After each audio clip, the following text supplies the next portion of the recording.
Les PME, petites et moyennes entreprises, moteurs de la croissance inclusive de l'Afrique. C'est une certitude pour le Fonds africain de garantie, African Guarantee Fund. La preuve, les résultats de 2 ans d'exercice. En 2 ans, nous avons pu lever près de 70 millions de dollars qui nous ont permis de financer environ 100 milliards de dollars et mettre 100 milliards de dollars de garantie pour financer près de 250 milliards de francs CFA de financement dans toute l'Afrique. C'est une réaction du secteur bancaire. Nous attendions ce type d'instrument pour pouvoir être encore beaucoup plus proche du secteur des PME.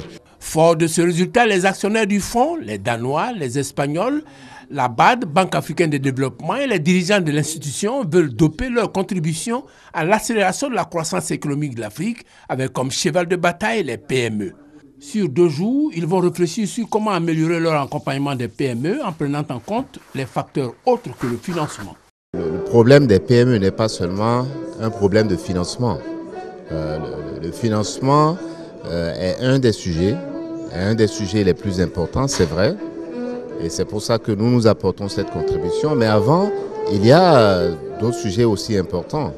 Le cadre juridique dans lequel ces entreprises fonctionnent, l'environnement général dans lequel ces entreprises fonctionnent, les infrastructures dont elles peuvent bénéficier et bien sûr la qualité de la gestion, le management. Il s'agira donc de se donner les moyens d'un meilleur encadrement des dirigeants pour les rendre davantage performants.